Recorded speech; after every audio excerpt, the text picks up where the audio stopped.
Thank you very much, Mr. Chairman, Congressmember Fritz Smith. The Most Reverend Wilfred Anagbe, Bishop of the Catholic Diocese of Makurdi, Benue, Nigeria. Before the House Committee on Foreign Affairs, African Subcommittee, November 20, 2025. President Trump's redesignation of Nigeria as a country of particular concern, CPC, a serious, well-founded wake-up call. I am here this evening talking that because I have the privilege of witnessing, the privilege of experiencing. I'm not talking as a privilege of opinion. Mr. Chairman, ranking members, distinguished members of the subcommittee, thank you for inviting me back to testify on the escalating crisis of Christian persecution and genocide in Nigeria. 6 months ago, precisely on 13th March 2025, when I last appeared before this committee, I warned that the situation was there and demanded urgent attention. Tragically, the past half year has proven those warnings understated the continued attack on vulnerable Christian villages by the Fulani ethnic militia and their counterparts, both in the middle belt of Nigeria and elsewhere in the country. Since my testimony in March 2025, credible reports from organizations monitoring religious freedom, including Open Doors and our own Justice, Development and Peace Commission in Makurdi Diocese, have documented continuing attack on Christian villages, especially in the middle belt states of Benue and Plateau, perpetrated by the Fulani militia. Thousands more have been. My own village of Aondana in Gwe West local government was attacked and several of my relatives killed on May 22nd, 2025. An entire convent of Reverend Sisters of the Clarisha Missionary was displaced, along with the local Catholic parish. Within the days following that attack, nearby villages like Naka also witnessed attacks. In fact, on the 24th May 2025, one of my priests, Father Solomon Atongu, was shot and left to die in the pool of his blood, while those traveling with him were adopted. Though he survived the attack, he is unable to walk freely because he has a broken bone. A few weeks before, on Palm Sunday, April 13, 2025, with the attack occurring late that night into the early hours of April 14th, Fulani militants launched a coordinated assault on Christian communities in Plateau State, Nigeria, primarily targeting the village of Zike in the Basa local government area near Jos. This incident was part of a broader wave of violence in the region during Holy Week, targeting Christians as they prepare to celebrate one of the most holy, important feasts in our church. In my own diocese of Makurdi, you are all familiar with the massacres of Saturday, 13th June in Yellowater, where 278 persons, men, women, and children were killed in a manner too gory to describe here by people shouting Allah Akbar, while slaughtering their victims. It took the prayers of the Holy Father Pope Leo XIV on Sunday, June 14th, for the government in Nigeria to even acknowledge this evil. Even so, the federal government still seeks to downplay the numbers and has yet to properly care for the survivors, even as I speak. Adoptions of clergy and laity remain rampant. Priests and pastors are prime targets for elimination. On 17th November 2025, another priest from Kaduna Archdiocese was kidnapped while his brother was shot dead and others taken into captivity. On the same day, a school was attacked in Kebbi State with many kidnapped, and the vice principal of the school was killed. Reports are also rife of the capture of a brigadier general of the Nigerian army with some army officers and soldiers by the Islamists.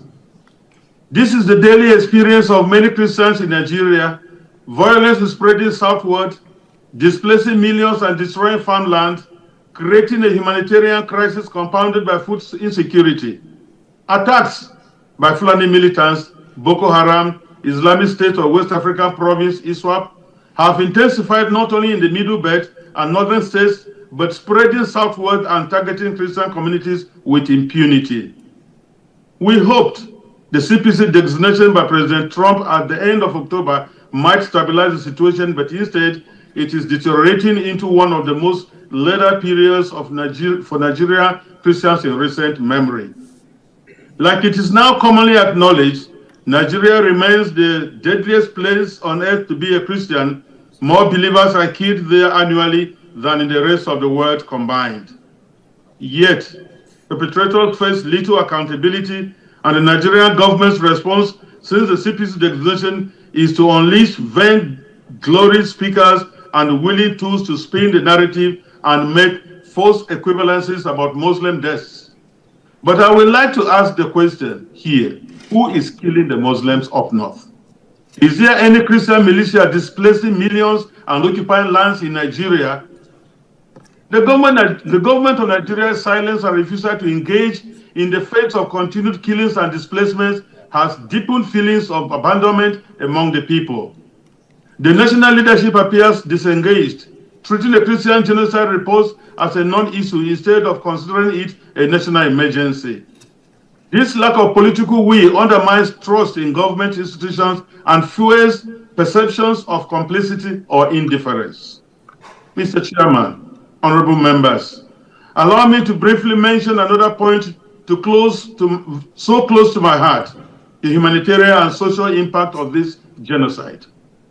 In the Middle Belt alone, millions of internally displaced persons remain in camps, unable to return to their ancestral lands.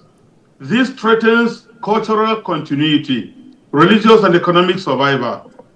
The psychological trauma of survivors of these attacks is immense, with little access to counseling or rehabilitation. Widows, orphans, and survivors face ongoing threats. Girls and women endure sexual violence as a weapon.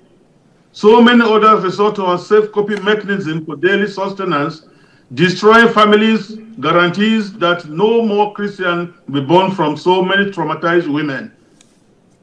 This is one of the elements of genocide, securing the disappearance of a group by longer-term measures other than murder. Without quick intervention, Christianity risks elimination in parts of northern and middle belt Nigeria within a very short time. Let me put it on record here that on behalf of millions of Christians in Nigeria and in the diaspora, we want to thank President Donald J. Trump for his bold leadership in designating Nigeria as a CPC. I commend you, Mr. Chris Smith, and this subcommittee's ongoing leadership and the recent U.S. designation of Nigeria as a country of particular concern. It is a vital step, but must be backed by serious action. 1, using the Magnitsky Act for targeted sanctions on Nigerian government officials and others tolerating or condoning Islamic violence in the country. Tie security and other development or humanitarian aid to measurable protection improvements. Expand humanitarian support for IDPs. The IDPs must return to their ancestral homes and lands with security guarantees by the Nigerian government. They must also be supported to rebuild their economic livelihoods and enjoy basic services such as education and sanitation. Support bills like the Nigerian Religious Freedom Accountability Act to hold perpetrators accountable. This point cannot be overemphasized because it is impunity that fuels the violence we suffer. Irrespective of who are being killed, the prime question is, are there killings in Nigeria? And the government should stop it.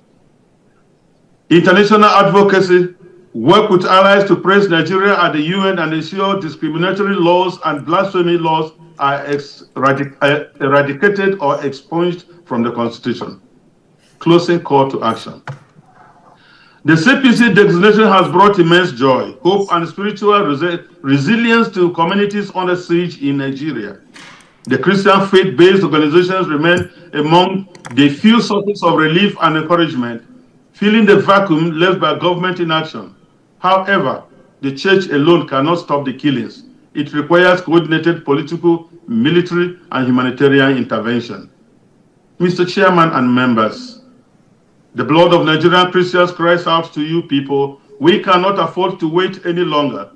Renew hearings, pass binding legislations, and use every tool of U.S. influence to demand change.